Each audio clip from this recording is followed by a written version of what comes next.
Hey, two people. Yeah, I wasn't sure it was recording. Anyway, yeah, camera effect, camera effect. Yeah, I like my effects, I really do. Anyway, where was I? Oh yeah, making a video. I'm putting it on YouTube because it's a response video, sort of derived energy and Samari and the Fitted guy's interview video. So, yeah, I felt like I needed to respond to a couple of things. Anyway, derived energy guy. So he always I mean, he's like the typical philosopher types. They always say there's no such thing as objective morality. So he was agreeing with some religious nut who said, without God, there's no objective morality.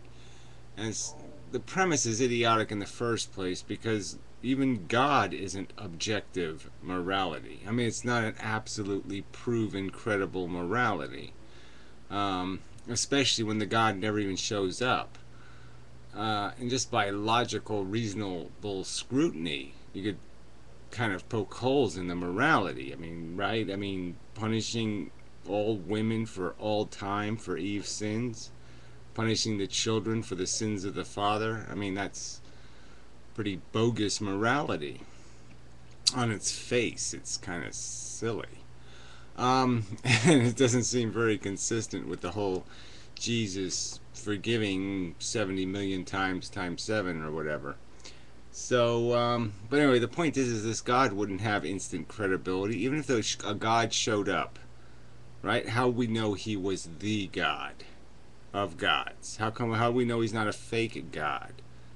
I mean, there's just no way to know. So there's no objective by the standard they're applying. I mean, the point is there a truth, a moral truth in the universe? And the point is, how do you find the moral truth? Or the ethical, I would say, right? The ethical truth.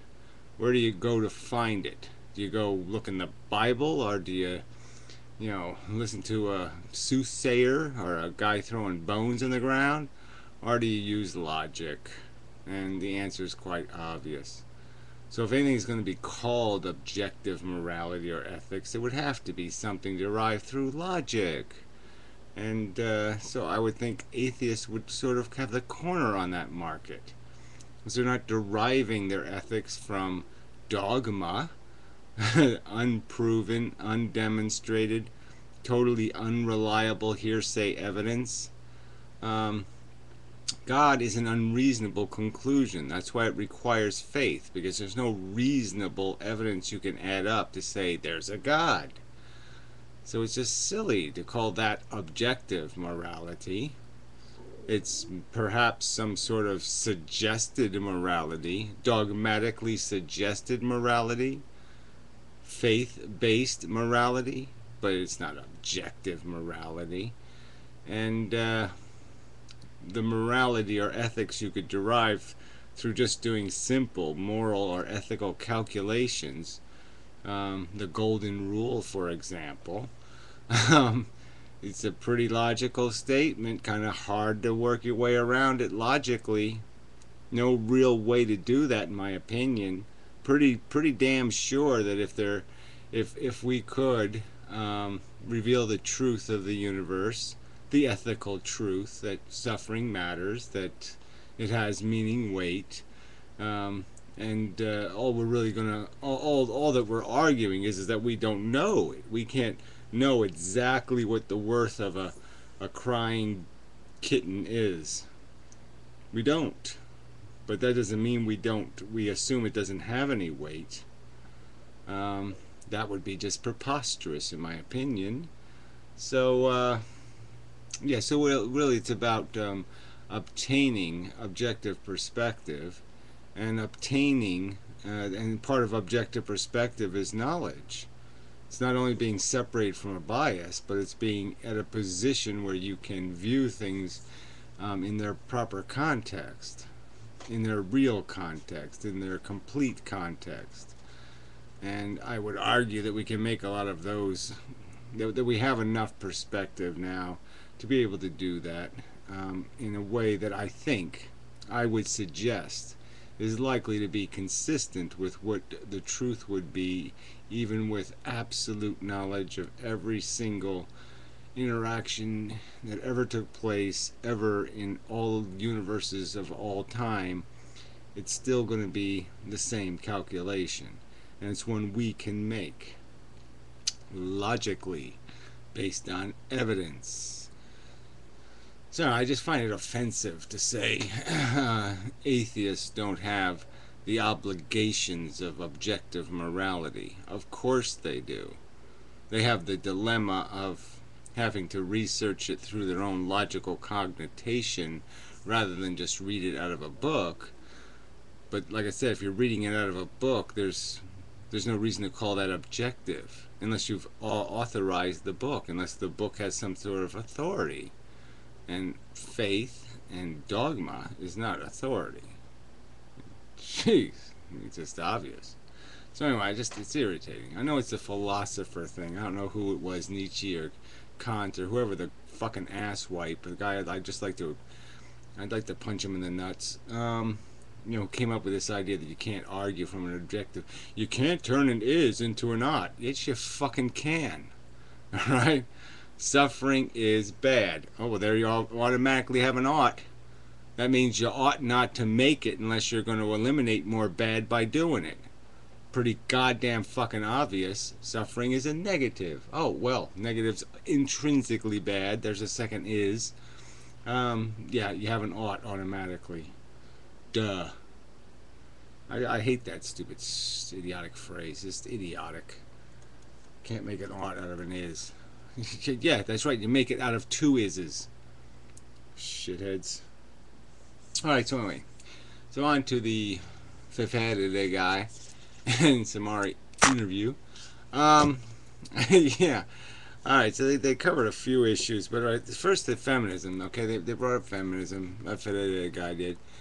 And they both sort of just ragged on the idea of it, like, well, I'm for, all humans having equal rights and all this kind of crap. And it's like missing the whole fucking point. People aren't feminists because they want women to have double rights. I mean, this is just stupid. I mean, people are feminists because women have been imposed upon by tradition that has subjugated them. And they're fighting for their equal rights. So you're a feminist as long as you believe that women haven't acquired equal rights. So unless you think women have don't face any obstacles or impairments or infirmities of classical traditional thought, the thought police that is out there, that they aren't gender, that they aren't imposed upon by generalizations made about their gender, and they're not treated as individuals in all circumstances. So if you believe that women haven't quite achieved that yet, then it's reasonable to call yourself a feminist. If you think everything's just fine, well, then you could say it's time to eject myself from the word or eject myself from the concept. But to argue that men need to fight for their rights, that they have some sort of equal struggle, is just fucking idiotic. I mean, there's not a competition between men and women. There's a competition between men who have traditionally been unfair and modern reality where we're going to say that's unacceptable and we're going to have fairness. Yeah, well, anyway, it's just a cheap shot. I mean, the fact that there are some feminists who give feminism a bad name is just a practical fact, just like there's the amazing atheist doesn't do much for atheism, in my opinion. Doesn't mean I'm not going to say I'm an atheist. I mean, shit. Even if I feel like it sometimes. Anyway. Yeah, so, whatever. I thought that was just kind of lame. Then they talked about the sex trade subject, which is another, it's just a little bit, you gotta be a little careful where you're treading here. And so again, the conversation was basically well, do what you feel like, and if people feel like it and it's consenting adults and blah blah blah, like somehow you can create Samari basically said that, oh well, yeah, if you give them a pension program and a 401k and a you know sick leave and vacation days, then everything's going to be okay because you organize this whole trade. Well, guess what? You can't do any of that. All right, if you don't, if you can't stop people from selling it on the street. All right, so I mean, if you legalize one, you still have to leave the other one criminalized. Um, so then it almost becomes a double standard too. Um, so where how are you going to play that? How are you going to walk that line? Because obviously it's going to be so much cheaper for somebody to operate outside of that whole infrastructure and just be a scab, so to speak, and break the union and function on their own without the safety infrastructure. Um, uh, and so you're still going to have the exploitation in the worst sense. The worst part of the trade will still exist. So you would have accomplished very little, except make it more expensive at the higher end, perhaps, or in the medium range. Um, and then there's just the whole general subject that it's just not a capitalizable commodity. It really shouldn't be. It's not something we should just give away to this notion of exploitation. And that's all it is. It's an exploitation. Now, whether it should be a crime or not, that's a whole nother subject. Um, I mean, crime in the sense of any severe penalty. Um, Maybe just fines. I don't know. Something to discourage it, but not to be punitive on the wrong people or punitive in an unproductive way. Uh, but I mean, it deserves a little lament because there's no way prostitution is dominated by people just having consensual sex. I mean, that's not what it's dominated by. It's dominated by a kind of economic extortion, period. And that's not a good thing. I mean, it's kind of like the lottery. I don't know if you should have a law against it, but there's nothing good about what's going on there. That psychology is sick and broken, and it's nothing to applaud. And let's not just have some delusion that it's harmless or that you can make it harmless, because I don't think you can do it.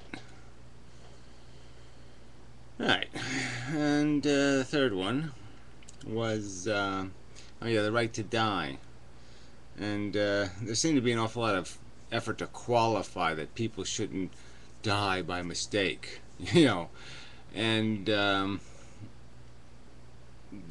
I mean, it was sort of contradictions in the statement, so I shouldn't be too hard on it because at one minute they're saying yes, they should have the right, next minute it's no, well now they should have to pass the sanity test, whatever that is, which gets really convoluted and complicated.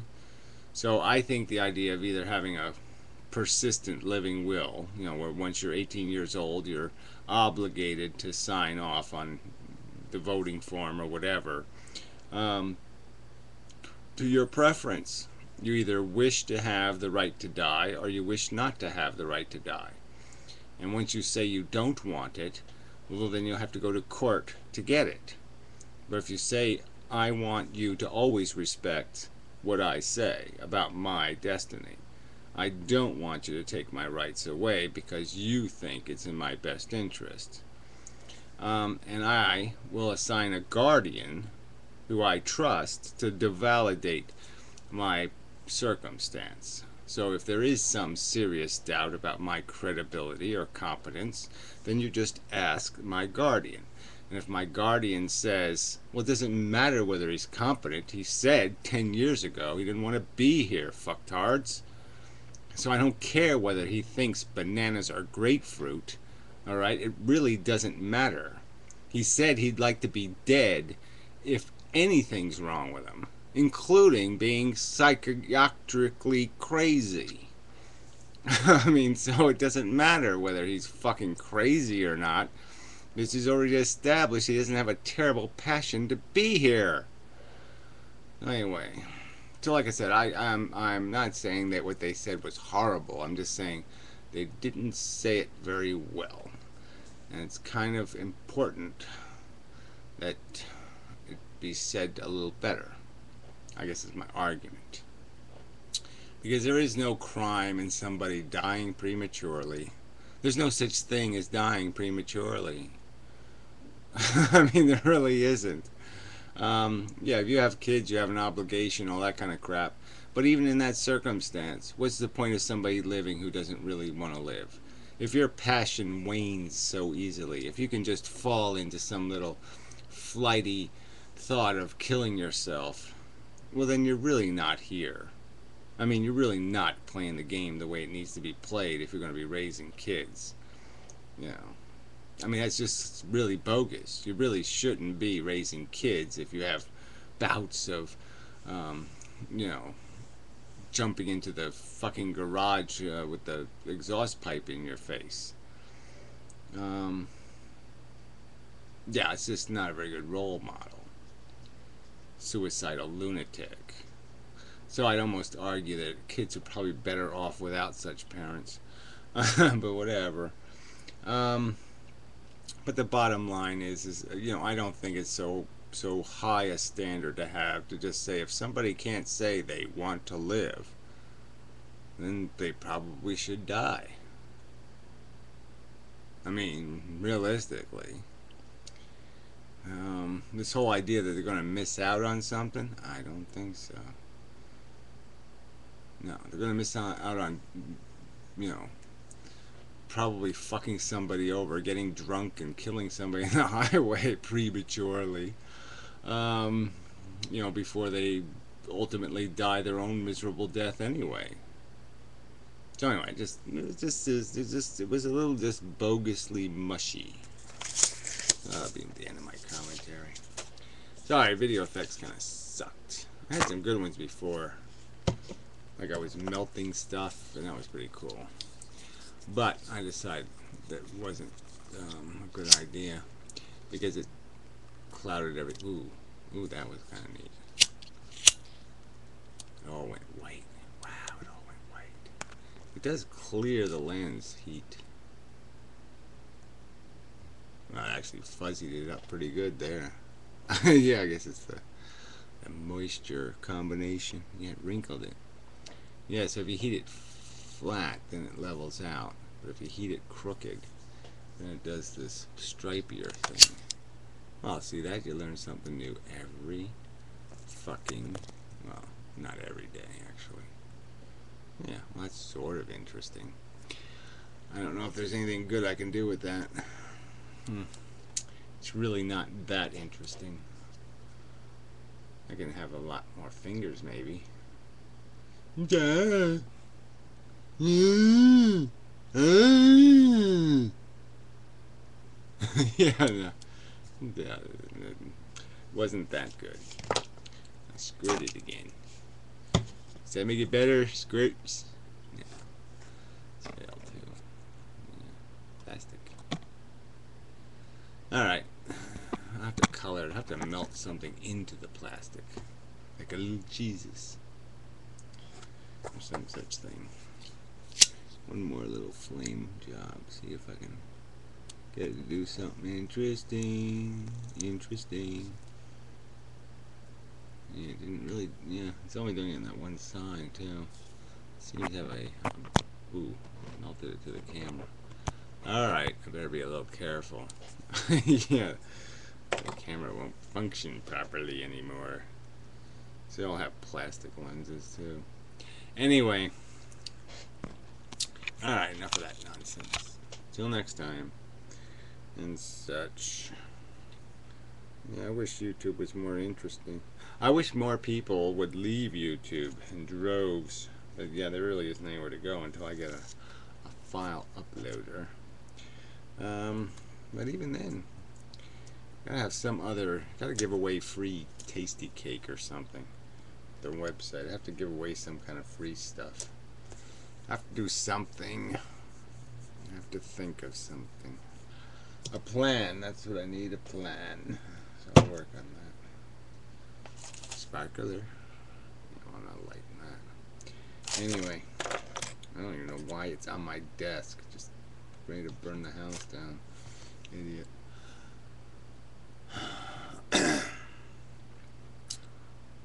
Yeah, that's enough, I think, now. Now it's really enough.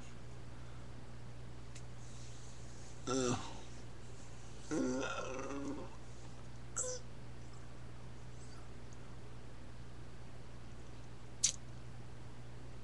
20 minutes? Holy shit. I had no idea. How come the microphone isn't very loud? Oh, maybe it's that spraying thing. Oh. My apologies.